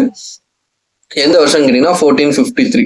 ஸோ இப்போ நீங்க என்ன செய்யணும் அப்படின்னா அந்த 1453ல ஒரு சிக்னிஃபிகண்டான ஒரு ஈவெண்ட் ஒன்று நடந்திருக்கும். ஹிஸ்டாரிக்கலா மாடர்ன் இந்தியாவில் முக்கியமா ஹிஸ்டாரிக்கலா 1453ல ஒரு முக்கியமான ஈவெண்ட் நடந்திருக்கும். அந்த ஈவெண்ட் என்ன அப்படின்றத நீங்க கமெண்ட் செக்ஷன்ல சொல்லணும். ஸோ ஏன் இப்படி சொல்றோம்னா நம்ம ஒரு சப்ஜெக்ட் படிக்கும் போது அந்த சப்ஜெக்ட் மட்டும் கன்ஃபைன்ட் அப்படியே படிக்க கூடாது. ஸோ அதை ஒட்டி ஓகே இந்த இயர்ல வேற என்ன நடந்துச்சு அப்படின்னு ரிலேட் பண்ணி நம்ம படிக்க போகும்போது ஓகே அந்த இடத்துல இந்த ஒரு விஷயம் இந்த வருஷத்துல 1453ல அந்த இடத்துல இப்படி ஒன்று நடக்குது, இங்க வந்து பிரிண்டிங் ப்ரெஸ் வந்து கண்டுபிடிக்கிறாங்க அப்படின்னு நீங்க ரிலேட் பண்ணி படிக்க போகும்போது ஒரு ஓவராலா அந்த ஒரு என்ன சொல்றது ஒரு குரோனாலஜியா வந்து படிக்க முடியும். அண்ட் கான்டெம்பரரி வேர்ல்டு இங்க நடக்கும்போது சேம் டைம்ல அங்கேயும் நடக்குது அப்படின்ற மாதிரியும் நம்ம வந்து தெரிஞ்சுக்க முடியும். சரியா? ஸோ இதுதான் வந்து கம்யூனிகேஷன் டைப்ஸு. அண்டு நான் சொன்னேன் இல்லையா, ஸோ டெமோக்ரஸி ஜனநாயகம் ஒரு கவர்மெண்ட் அப்படின்னா 4 பில்லர்ஸ் வந்து இருக்கும். ஆல்ரெடி நம்ம வந்து 3 பில்லர்ஸ் அப்படின்னு சொல்லியிருந்திருப்போம். 3 பில்லர்ஸ் என்னன்னு கேட்டீங்கன்னா லெஜிஸ்லேச்சர், எக்ஸிக்யூட்டிவ், ஜுடிஷியர்னு சொல்லிட்டு 3 பில்லர்ஸை பத்தி நம்ம எக்ஸ்பிளைன் பண்ணியிருப்போம் இதுக்கு முன்னாடி. சட்டமன்றம், நிர்வாகத்துறை, நீதித்துறைன்னு சொல்லிட்டு. ஸோ 4வது பில்லர் என்னன்னு கேட்டீங்கன்னா மீடியா அப்படின்றத 4வது பில்லரா வந்து கொடுத்துருப்பாங்க. இது ஏன் ஜனநாயகத்தினுடைய 4வது பில்லர் அப்படின்னு சொல்றாங்கன்னா இப்ப லெஜிஸ்லேச்சர் என்ன பண்ணுவாங்க அப்படின்னு கேட்டீங்கன்னா சட்டத்தை வந்து மேக் பண்ணுவாங்க, லா வந்து மேக் பண்ணுவாங்க. எக்ஸிக்யூட்டிவ் என்ன பண்ணுவாங்கன்னு கேட்டீங்கன்னா லா வந்து இம்ப்ளிமெண்ட் பண்ணுவாங்க. ஸோ இம்ப்ளிமெண்டேஷன் ஆஃப் லா அதை வந்து நடைமுறைப்படுத்துறது வந்துட்டு எக்ஸிக்யூட்டிவ்னுடைய வேலை. ஸோ இவங்க 2 பேரும் கரெக்டா ஒர்க் பண்றாங்களா, அவங்க வந்து சட்டத்தின் முரணமா நடக்காம இருக்காங்களா அப்படின்னு பாக்குறது வந்து ஜுடிஷியரி அப்படின்னு சொல்லுவோம். இப்போ இவங்க 3 பேருமே என்ன பண்றாங்க, என்ன வந்து கவர்மெண்ட்ல நடக்குது, கவர்மெண்ட்ல என்ன ப்ராசஸ் போயிட்டு இருக்குது, இவங்க என்ன சட்டம் கொண்டு வந்திருக்கிறாங்க, இவங்க என்னென்ன நடைமுறைப்படுத்திருக்கிறாங்க, அதே மாதிரி நீதித்துறையில என்ன தீர்ப்புகள் கொடுத்துருக்குறாங்க, அங்க என்ன வாக்குவாதங்கள் போகுது, என்ன வழக்குகள் போயிட்டு இருக்குது, இந்த மாதிரியான விஷயங்கள்லாம் மக்களுக்கு தெரியப்படுத்தணும் இல்லையா. ஸோ இப்போ எக்ஸாம்பிளுக்கு நீங்க வந்து இமேஜின் பண்ணிக்கோங்க, உங்ககிட்ட டிவி கிடையாது, ஃபோன் கிடையாது, இன்டர்நெட் கிடையாது, நியூஸ் பேப்பர், மேகசின் மாதிரியான எந்த ஒரு பிரிண்ட் மீடியா எதுவுமே கிடையாது, ரேடியோ கிடையாது, சரி அது எதுவுமே கிடையாது அப்படின்ற போது நீங்க வந்து இப்படி ஒரு லைஃப்ல வாழ்ந்துட்டு இருக்கிறீங்க. அப்ப இமேஜின் பண்ணி பார்த்துக்கோங்க, உங்களுக்கும் உங்க பக்கத்து வீட்டுல என்ன நடக்குது, உங்க தெருவுக்குள்ள என்ன நடக்குது அது மட்டும் தான் தெரியுமே தவிர உங்க ஊர்ல என்ன நடக்குதுன்னு கூட உங்களால வந்து என்ன பண்ண முடியாது, எக்ஸாக்டா தெரிஞ்சுக்க முடியாது. ஏன்னா இப்ப போன் இருந்தாதான் ஒருத்தர் அங்க உங்க ஊர்ல ஒரு ஏரியால இருந்து இன்னொரு ஏரியாவுக்கு வந்து கால் பண்ணி ஏதாவது பேச முடியும், ஏதாவது செய்ய முடியும். சரியா? ஸோ அப்படி இருக்க போகும்போது நம்மளால கான்டாக்ட் பண்ணிக்க முடியாது. இப்போ மெயில் இல்ல, லெட்டர்ஸ் இல்லை, போஸ்ட் பாக்ஸ் எதுவுமே இல்லை அப்படின்னா எப்படி கான்டாக்ட் பண்ண முடியும்? ஸோ நடந்து போய் அந்த மாதிரி தான் இது பண்ண முடியும். ஸோ அப்போ ஒரு இன்ஃபர்மேஷனை டக்குன்னு நம்மளால டிரான்ஸ்ஃபர் பண்ண முடியாது. அப்படின்ற போது நமக்கு எதுவுமே தெரியாத மாதிரியான ஒரு சுச்சுவேஷன் வந்து நிலவும். இப்போ நம்ம ஊர்ல என்ன நடக்குதுன்னு தெரியாது, நம்ம மாவட்டத்துல என்ன நடக்குதுன்னு தெரியாது, நம்ம மாநிலத்துல ஸ்டேட்ல என்ன நடக்குதுன்னு தெரியாது, நம்ம நாட்டுல என்ன சட்டம் கொண்டு வராங்க, என்னென்ன ஸ்கீம்ஸ் கொண்டு வராங்க, நமக்கு என்ன பலன் இருக்குது, எதுவுமே நமக்கு தெரியாம போகும். அப்போ உலக அளவுல என்ன நியூஸ் போயிட்டு இருக்குது எதுவுமே தெரியாம போகும். ஸோ அப்போ இதையெல்லாம் வந்து மக்களுக்கு தெரியப்படுத்தணும், கவர்மெண்ட் என்ன ஸ்டெப்ஸ் எடுக்கிறாங்க, கவர்மெண்ட் எப்படி ரன் ஆகிட்டு இருக்குது அப்படின்லாம் தெரிஞ்சுக்கணும் அப்படின்னா ஸோ அப்போ அங்கதான் வந்து மீடியா வந்து ரோல் பிளே பண்றாங்க. ஸோ இந்த விஷயத்தையெல்லாம் நமக்கு வந்து மக்களுக்கு வந்து தெரியப்படுத்துறாங்க. ஸோ அப்போ மக்களை வந்து ஒரு மக்களுக்கு வந்து ஒரு இன்ஃபர்மேஷனை கொடுக்கறதுக்காகவும் அவங்களுடைய நாலேஜை வந்து வளர்க்கறதுக்காகவும் ஸோ அவங்களை வந்து எம்பவர் பண்றதுக்காக மேம்படுத்துறதுக்காகவும் இந்த மீடியா வந்து உதவிகரமா இருக்குது. சரியா? ஸோ அந்த மீடியா வந்து என்னவா வேணா இருக்கலாம், பிரிண்ட் மீடியா, நியூஸ் பேப்பர் அந்த மாதிரி இருக்கலாம், இல்லை டெலிவிஷன் ப்ராட்காஸ்டிங், டிவி இந்த மாதிரியா இருக்கலாம், TV channels, news channels. So இந்த மாதிரி என்ன மாதிரியான மீடியா வேணா இருக்கலாம். அது வந்து என்ன பண்ணுது, இந்த கவர்மெண்ட்டுடைய இந்த 3 பில்லர்ஸ் இருக்குது இல்லையா, இதை வந்து மக்களுக்கு தெரியப்படுத்துது. அதனால இது வந்து 4வது மீடியாவா 4வது பில்லரா இருக்குது. அது மட்டும் இல்லாம என்ன பண்ணும் அப்படின்னா, இப்போ உதாரணத்துக்கு இப்போ ஒரு கட்சி இருக்குது, அந்த கட்சி வந்து அந்த பொலிட்டிக்கல் மேனிஃபெஸ்டோன்னு சொல்லுவோம் இல்லையா, அந்த ஒரு இது வந்து ப்ராமிஸ் வந்து கொடுத்துருப்பாங்க. அந்த கட்சி வந்து ஆட்சிக்கு வர்றதுக்கு முன்னாடி, நான் ஆட்சிக்கு வந்தேன்னா நான் இதை உங்களுக்கு பண்ணி தருவேன் அப்படின்னு சொல்லிட்டு ஒரு இதுல வந்து பிரச்சாரத்துல வந்து ஒரு ப்ராமிஸ் பண்ணியிருந்திருப்பாங்க. இப்போ அந்த ப்ராமிஸை வந்து அவங்க வந்து சாட்டிஸ்ஃபை பண்ணல அப்படின்னா இந்த மீடியா என்ன பண்ணுவாங்க, அந்த ஒரு பர்டிகுலர் பார்ட்டி கிட்ட இல்லை அந்த பர்டிகுலர் பர்சன் கிட்ட வந்து கேள்வி கேட்பாங்க. இந்த மாதிரி நீங்க சொன்னீங்க, இதை நீங்க கொண்டே வரலையே அப்படின்னு சொல்லிட்டு கேள்வி கேட்பாங்க. அப்ப அதுக்கு இவங்க வந்து பதில் சொல்ற ஒரு நிலைமையில வந்து இருக்கும். ஸோ அப்ப மக்கள் சார்பா ஒரு கேள்வி கேட்கக்கூடிய ஒரு இடத்துல வந்து இருக்கிறதுனால இதை வந்து 4th பில்லர் அப்படின்னு நம்ம சொல்றோம். ஓகேவா? ஸோ இப்போ டெமோக்ரஸினா என்ன, மக்கள் வந்து கேள்வி கேட்கறதுக்கான அந்த உரிமையை கொடுக்கறது தான் என்னது, இந்த மக்களாட்சி அப்படின்றது.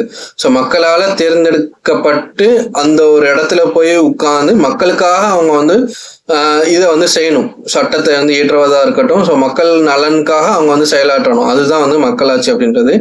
ஸோ இப்போ மக்களால தேர்ந்தெடுத்து மக்களுக்காக செயல்படுறதுனால தான் என்னது, of the people, by the people, for the people, மக்களுக்காக அப்படின்னு சொல்றோம். சரியா? ஸோ மக்களால் மக்களுக்காக, மக்களால் மக்களுக்காக ஆனதுதான் என்னது, டெமோக்ரஸி அப்படின்றது. கிளியரா? ஸோ இதுதான் வந்து 4th பில்லர் அப்படின்னு சொல்றோம். ஸோ இப்போ நான் சொன்ன கண்டென்ட் எல்லாமே இந்த மீடியானுடைய இம்பார்ட்டன்ஸ், அதனுடைய முக்கியத்துவம் எல்லாத்தையுமே நான் சேர்த்தே நான் உங்களுக்கு சொல்லிட்டேன். சரியா? ஸோ மீடியானுடைய முக்கியத்துவம் என்ன அப்படின்றது எல்லாத்தையுமே நம்ம வந்து சொல்லியாச்சு. ஸோ அவங்க வந்து மக்களுக்காக கேள்வி கேட்பாங்க, மக்களுடைய சார்பில் இருப்பாங்க, கவர்மெண்ட் வந்து என்னென்ன செயலாற்றுறது அப்படின்றத மக்களுக்கு தெரியப்படுத்துவாங்க.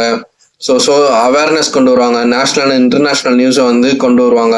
ஸோ அவேர்னஸ் கிரியேட் பண்ணுறதுக்காக இருக்கட்டும். இப்போ வந்து ஏதாவது ஒரு பேரிடர் காலம் வந்துருச்சு, மழை ரொம்ப பெய்யுது, வெள்ளம் வரப்போகுது அப்படின்னா எல்லாமே நம்ம வந்து இன்டர்நெட்டையோ டிவியோ பார்த்து தான் நம்ம தெரிஞ்சுக்கிறோம்.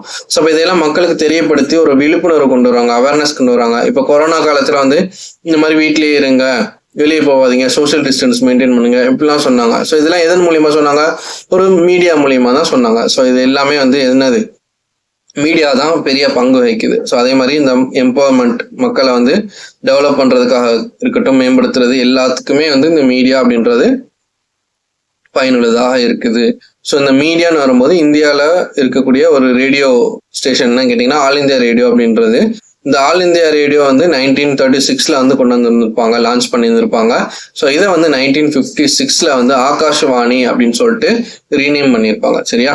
ஸோ ஆகாசவாணி அப்படின்னு சொல்லிட்டு ரீநேம் பண்ணியிருப்பாங்க 1956. இதுக்கான மீனிங் என்ன கேட்டீங்கன்னா, voice from the sky. So வானத்துல இருந்து குரல் வர மாதிரி, வானிலிருந்து வரும் ஒலி அப்படின்ற மாதிரி வந்து நேம் பண்ணியிருப்பாங்க. ஓகேவா? ஸோ இது வந்து ஜஸ்ட் ஒரு ஃபேக்டை தெரிஞ்சுக்கோங்க. இது நம்ம ஜாகிரபிலையுமே வந்து கம்யூனிகேஷன் அப்படின்ற சாப்டர் பார்க்கும்போது இந்த ஆல் இந்தியா ரேடியோ பற்றி நம்ம வந்து பார்ப்போம். சரியா? ஸோ இப்போதைக்கு இதை வந்து தெரிஞ்சுக்கோங்க. இந்த ஆல் இந்தியா ரேடியோன்னு வர்றதுக்கு முன்னாடி ரேடியோ கிளப் ஆஃப் பாம்பே அப்படின்னு சொல்லிட்டு ஒன்று இருக்கும். ஸோ அதுவுமே நம்ம வந்து பார்ப்போம். கிளியரா? ஸோ நெக்ஸ்ட் வந்துட்டு பப்ளிக் ஒப்பீனியன். ஸோ பப்ளிக் ஒப்பீனியன்னா என்னன்னு கேட்டிங்கன்னா, இப்போ வந்து லெஜிஸ்லேச்சர்ல ஒரு லா கொண்டு வராங்க, ஒரு சட்டம் ஏற்றுறாங்க, இல்லைன்னா ஏதோ ஒரு ஸ்கீம் கொண்டு வராங்க புதுசா, இல்லைன்னா ஏதோ ஒரு பாலிசி வந்து மேக் பண்றாங்க அப்படின்னா இது எல்லாத்தையுமே வந்து என்ன பண்ணும், மீடியா வந்து மக்களுக்கு வந்து தெரியப்படுத்தும். மீடியா வந்து மக்களுக்கு வந்து தெரியப்படுத்தும். இந்த மாதிரி ஒரு சட்டம் வந்திருக்குது, இந்த மாதிரி ஸ்கீம் வந்திருக்குது, இந்த மாதிரி பாலிசி வந்திருக்குதுன்னு சொல்லிட்டு என்ன வந்திருக்குதோ அதை வந்து மக்களுக்கு வந்து தெரியப்படுத்தும். நம்ம மக்கள் வந்து அதை பத்தி தெரிஞ்சுக்கலாம், அதுல என்ன நன்மைகள் இருக்குது, என்ன தீமைகள் இருக்குது, எல்லாமே தெரிஞ்சுக்கலாம். தெரிஞ்சுக்கிட்டு அப்போ மக்களுடைய ஒப்பீனியனை வந்து வெளிப்படுத்துறதுக்கு இந்த மீடியா வந்து ஹெல்ப்ஃபுல்லா இருக்குது. இப்போ வந்து டிவி சேனல்ஸ்ல வந்து டிபேட் ஷோ வைப்பாங்க. அப்போ இந்த டிபேட் ஷோல ஒரு சாரார் வந்துட்டு அதை சப்போர்ட் பண்ணி சொல்லுவாங்க, ஒரு சாரார் வந்து அதை அப்போஸ் பண்ணி சொல்லுவாங்க. அப்போ மக்களுடைய இந்த ஒப்பீனியனை வந்து சொல்லப்படுதாங்க. ஸோ அப்போ டிவி சேனல்ஸ்ல நம்மளால பண்ண முடியும். அதே மாதிரி சோஷியல் மீடியால நிறைய பேர் போஸ்ட் பண்ணுவாங்க, அதை சப்போர்ட் பண்ணியோ இல்லை அப்போஸ் பண்ணியோ போஸ்ட் போடுவாங்க, பிரச்சாரம் நடத்துவாங்க. இந்த மாதிரியான விஷயங்கள்லாம் என்ன பண்றோம் அப்படின்னா, மக்களுடைய ஒப்பீனியனை மீடியா மூலியமா நம்ம வந்து தெரியப்படுத்துறோம், வெளி உலகத்துக்கு நம்ம தெரியப்படுத்துறோம். அதே மாதிரி பிரிண்ட் மீடியான்னு எடுத்துக்கிட்டோம் அப்படின்னா, நியூஸ் பேப்பர்ல பாத்தீங்க அப்படின்னா, ஹிந்து நியூஸ் பேப்பர் நீங்க படிக்கிற பழக்கம் இருந்துச்சுன்னா அதுல வந்து எடிட்டோரியல் அப்படின்னு சொல்லிட்டு ஒரு டாபிக் இருக்கும், ஒரு பேஜ் இருக்கும். ஸோ எடிட்டோரியல்ஸ் அப்படின்னு சொல்லிட்டு. ஸோ அந்த எடிட்டோரியல்ல என்ன இருக்கும் அப்படின்னா, ஒப்பீனியன்ஸ் தான் இருக்கும். ஸோ சில திங்கர்ஸனுடைய ஒப்பீனியன், சில தலைவர்களுடைய ஒப்பீனியன். இப்போ ஏதோ ஒரு ஸ்கீம் வருதுன்னா அந்த ஸ்கீமுடைய நலன் என்ன, அதனுடைய சாதகம் என்ன, பாதகம் என்ன, அவங்களுடைய ஒப்பீனியன் என்ன அப்படின்ற மாதிரிலாம் தெளிவாக வந்து கொடுத்துருப்பாங்க. அண்ட் தென் வேற என்ன கொடுத்துருப்பாங்க, சம்டைம்ஸ் ஒரு எடிட்டோரியல ஒரு ஸ்கீம் இருக்குன்னா அந்த ஸ்கீம் பற்றி எக்ஸ்பிளைன் பண்ணியிருப்பாங்க. அந்த ஸ்கீம்னால என்ன பெனிஃபிட்ஸ் இருக்குது, என்ன டிராபேக்ஸ் இருக்குதுன்னு சொல்லியிருப்பாங்க. ஸோ இதை வந்து கொண்டு வரதுனால அதை வந்து சப்போர்ட் பண்ற டீம் என்ன வந்து சொல்றாங்க, அதை அப்போஸ் பண்ற டீம் என்ன சொல்றாங்க அப்படின்ற மாதிரிலாம் சொல்லி ஒரு கன்க்ளூஷன் மாதிரி கொடுத்துருப்பாங்க. ஸோ அதை வந்து எடிட்டோரியல் படிக்கிறது மூலமா மெயின்ஸ்க்கு நிறைய வந்து ப்ரிப்பேர் பண்ண முடியும். ஸோ இதெல்லாம் பார்த்தீங்க அப்படின்னா பப்ளிக் ஒப்பீனியன். ஸோ அவங்களுடைய பர்செப்ஷனை மக்களுக்கு வந்து தெரியப்படுத்துறது, அதுதான் என்னன்னு கேட்டிங்கன்னா அந்த பப்ளிக் ஒப்பீனியன். ஸோ அது எதன் மூலியமா தெரியப்படுத்துறோம் அப்படின்னா மீடியா மூலியமா தெரியப்படுத்துறோம். ஸோ இதுதான் வந்து இங்க இருக்கிற கண்டென்ட். ஸோ இது எல்லாமே நம்ம மீடியா பத்தி தான் படிக்கிறோம். ஸோ இதை வந்து ஜஸ்ட் நீங்க வந்து ரீட் பண்ணி தெரிஞ்சுக்கோங்க என்ன கொடுக்குறாங்க அப்படின்றது. நெக்ஸ்ட் வந்து எத்திக்ஸ் அண்ட் ரெஸ்பான்சிபிலிட்டி. இப்போ எந்த ஒரு தொழில் எடுத்தாலும், எந்த ஒரு ப்ரொஃபஷன் எடுத்தாலும் அதுக்குன்னு ஒரு எத்திக்ஸ் இருக்குது. ப்ரொஃபஷனல் எத்திக்ஸ் அப்படின்னு சொல்றோம் இல்லையா, தொழில் தர்மம் அப்படின்னு. ஸோ அப்போ அதுக்குன்னு ஒரு எத்திக்ஸ் இருக்குது. நம்ம வந்து இதெல்லாம் பண்ணக்கூடாது, இதெல்லாம் பண்ணணும் அப்படின்றது. அப்போ அதெல்லாம் நம்ம வந்து ஃபாலோ பண்ணணும். இப்போ எக்ஸாம்பிளுக்கு இப்போ டிவி நியூஸ் சேனல்ஸ் இந்த மாதிரிலாம் எடுத்துக்கிட்டோம் அப்படின்னா சில சமயங்கள் என்ன பண்ணுவாங்க, ஒரு ஃபோட்டோ போடுவாங்க, அந்த ஃபோட்டோ வந்து பிளர்டா வந்து காட்டுவாங்க. ஏன்னா அது வந்து ப்ரொஃபஷனல் எத்திக்ஸ். அவங்க வந்து அந்த ஃபோட்டோவை வந்து வெளிப்படையா மக்களுக்கு தெரிகிற மாதிரி போடக்கூடாது. இப்போ வந்து மைனர்ல இருக்கிற குழந்தைங்க 18 ஏஜ்க்கு கம்மியா இருக்கிறவங்கள வந்துட்டு ஃபோட்டோ வந்து பப்ளிஷ் பண்ணக்கூடாது. ஸோ அவங்கள வந்து பிளர் பண்ணி தான் பண்ணணும். அவங்க வந்து லேடிஸா இருந்தாலும் பாய்ஸா இருந்தாலும் பிளர் பண்ணி தான் போடணும் அப்படின்னு ஒரு எத்திக்ஸ் இருக்குது. ஸோ அப்போ அந்த எத்திக்ஸை வந்து ஃபாலோ பண்ணணும். அது மாதிரி இந்தந்த விஷயங்கள்லாம் மீடியா வந்து பிரிண்ட் பண்ணக்கூடாது, இந்த விஷயங்கள்லாம் மீடியா வந்து பப்ளிஷ் பண்ணக்கூடாது அப்படின்ட்டு சில எத்திக்ஸ் இருக்கும் இல்லையா, அந்த எத்திக்ஸை வந்து அவங்க ஃபாலோ பண்ணணும். ஸோ அதுதான் அவங்களுடைய ரெஸ்பான்சிபிலிட்டியாகவும் இருக்குது. ஸோ மீடியா வந்து ரொம்ப ரெஸ்பான்சிபிளாக இருக்கணும், அதே சமயம் அவங்க எத்திக்ஸை வந்து ஃபாலோ பண்ணணும் அப்படின்னு சொல்லக்கூடியதான் இந்த கண்டென்ட். ஸோ இதை வந்து ஜஸ்ட் ரீட் பண்ணிக்கோங்க. எல்லாமே கதை மாதிரி தான் இருக்கும். நான் என்னன்றத உங்களுக்கு நான் வந்து சிம்பிளா நான் எக்ஸ்பிளைன் பண்ணிட்டு இருக்கிறேன், சரியா? அதே மாதிரி டெமோக்ரஸியில மீடியாவுடைய ரோல் என்ன அப்படின்றத தான் நம்ம ஆல்ரெடி பார்த்தாச்சு. ஸோ மக்களுக்கு வந்துட்டு அந்த நாட்டுல என்ன நடக்குதுன்ற அந்த நாட்டு நடப்பை தெரியப்படுத்துறது எதுன்னு கேட்டிங்கன்னா மீடியா தான் வந்து தெரியப்படுத்தும்.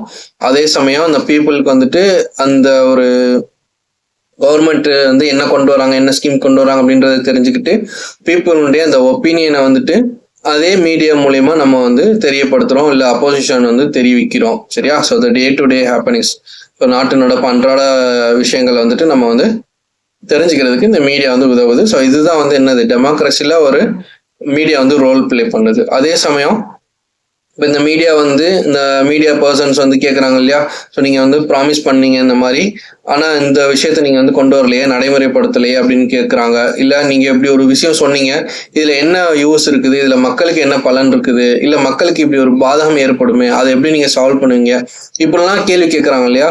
ஸோ இதன் மூலியமா என்ன பண்ணுறாங்க அப்படின்னா அவங்களை வந்து ஒரு பதில் சொல்லும் இடத்துல வந்து வைக்கிறாங்க. ஸோ அதான் வந்து அக்கௌண்டபிள் அப்படின்னு சொல்லுவோம். ஸோ அவங்களை வந்து ஒரு அக்கௌண்டபிளா வந்து வச்சிருக்கிறாங்க. அதே சமயம் கவர்மெண்ட் என்னெல்லாம் ஸ்டெப்ஸ் எடுக்கிறாங்க அப்படின்னு சொல்லிட்டு அப்படி டைரக்டா நமக்கு வந்து காமிச்சிடுறதுனால நமக்கு வந்து அந்த வெளிப்படைத்தன்மை அப்படின்றது இருக்கும். ஸோ டிரான்ஸ்பரன்சின்னு சொல்லக்கூடிய அந்த வெளிப்படைத்தன்மை, கவர்மெண்ட் வந்து வெளிப்படைத்தன்மையா நடந்துக்கிறாங்க இல்லை நடந்துக்கிறாங்களா அப்படின்றது வந்து நமக்கு தெரிய வரும், சரியா? ஸோ அதான் வந்து டிரான்ஸ்பரன்சி அப்படின்னு சொல்லுவோம். ஸோ இந்த டிரான்ஸ்பரன்சி அண்ட் அக்கௌண்டபிலிட்டியை வந்து கொண்டு வர்றது மீடியாவுடைய முக்கியமான ரோல்.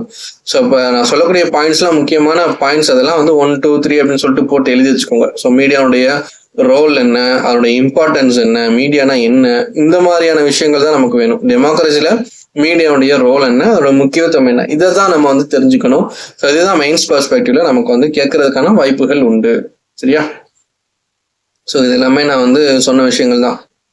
ஸோ மீடியா வந்து வாட்ச்ஃபுல் ஐஸ் ஆஃப் மீடியா அப்படின்னு சொல்லிட்டு சொல்றாங்க. அதாவது டெமோக்ரஸியில வந்து மீடியா வந்து எல்லாத்தையும் வந்து பார்த்துட்டு இருக்குது, எல்லாத்தையும் வந்து மக்களுக்கு வந்து தெரியப்படுத்துது. ஸோ அதில் கடைசி பாயிண்ட் பார்த்தீங்கன்னா democracy without media is like vehicle without wheel. இப்போ வந்து நீங்கள் மீடியா பற்றி ஒரு கொஸ்டின் எழுதுறீங்க அப்படின்னா ஸோ அதை ஸ்டார்ட் பண்ணும்போது இன்ட்ரோடக்ஷனில் நீங்கள் எப்படி எழுதலாம், democracy without media is like vehicle without wheel. So ஒரு வெஹிக்கிள்ல வந்து வீல் இல்லைன்னா என்ன ஆகும், ஓடாது. ஸோ அப்போ 4 வீல் இருந்தால் தான் அந்த வண்டி ஓடும் இல்லையா. ஸோ அப்போ ஒரு வீல் இல்லைன்னா என்ன ஆகும், வண்டி ஓடாது. அந்த மாதிரி தான் சொல்றாங்க. ஸோ ஊடகம் இல்லாத ஜனநாயகம் என்பது சக்கரம் இல்லாத வாகனத்திற்கு ஒப்பாகும் அப்படின்ற இந்த ஒரு கோட்ஸை நம்ம வந்து கோட் பண்ணி நம்ம என்ன பண்ணலாம், அந்த ஆன்சரை ஸ்டார்ட் பண்ணலாம், இன்ட்ரோடக்ஷனாக ஸ்டார்ட் பண்ணலாம். அரல்ஸ் என்ன பண்ணலாம், இப்போ நான் என்ன பண்ணுவேன்னா இந்த ஒரு கோட் இருக்குதா, இந்த கோட்டை நான் வந்து கொஸ்டினாக கொடுப்பேன். A democracy without media is like vehicle without wheel. Why அல்லது how? ஸோ எதுக்காக இப்படி சொல்கிறேன் இல்லை எப்படி அப்படின்ற மாதிரி ஒரு கொஸ்டின் வந்துட்டு நான் கேட்குறேன், மெயின்ஸ் கொஸ்டின். ஸோ இதுக்கு நீங்கள் வந்து என்ன பண்ணுங்கள், ஆன்சர் எழுதி எனக்கு வந்து சென்ட் பண்ணுங்கள், நான் வந்து கரெக்ஷன் பண்ணி சொல்கிறேன். ஸோ நான் ஆல்ரெடி ஆன்சர் அனுப்பிச்ச ஸ்டூடெண்ட்ஸ்க்கு நான் ஆல்ரெடி சொல்லியிருக்கிறேன். ஆன்சர் கரெக்ஷன் பண்ணி அவங்களுக்கு வந்து ஃபீட்பேக் வந்து நான் கொடுத்துட்டேன். ஸோ அடுத்தடுத்து நீங்கள் யாரெல்லாம் அனுப்புறீங்களோ அவங்க எல்லாருக்குமே நான் வந்து ஆன்சர் கரெக்ஷன் பண்ணி அவங்களுக்கு நான் ஃபீட்பேக் வந்து பர்சனலாக கொடுத்துட்ருக்கிறேன். ஸோ என்னன்னு சொல்லிட்டு நீங்கள் பார்த்துட்டு எப்படி எழுதணும் என்னென்னு ஐடியா பண்ணிவிட்டு நீங்கள் வந்து ஆன்சர் எழுதி இந்த மீடியா பற்றி ஆன்சர் எழுதி எனக்கு வந்து சென்ட் பண்ணணும். ஸோ இதில் வந்து டெமோக்ரஸி பற்றியும் கொடுத்துருக்குறாங்க, மீடியா பற்றியும் கொடுத்துருக்குறாங்க. அது வந்து வீல் இல்லாத வெஹிக்கிள் மாதிரி உள்ளது அப்படின்ற மாதிரி மீனிங்கில் கொடுத்துருக்குறாங்க. ஸோ அப்போ மீடியா வந்து எந்த அளவுக்கு முக்கியமானது அப்படின்றத நம்ம எக்ஸ்பிளைன் பண்ணணும் இந்த கொஸ்டினில். சரியா? ஸோ டெமோக்ரஸி அப்படின்றதுக்கான மீனிங் பார்த்தீங்கன்னா டெமோ அப்படின்னா பீப்புள் அப்படின்னு சொல்லுவோம். சரியா? டீமோஸ் அப்படின்னா சிட்டிசன், பீப்புள் அப்படின்னு அர்த்தம். கிரேட்டோஸ் அப்படின்றத பார்த்தீங்கன்னா ரூல் அல்லது பவர் அப்படின்னு அர்த்தம்.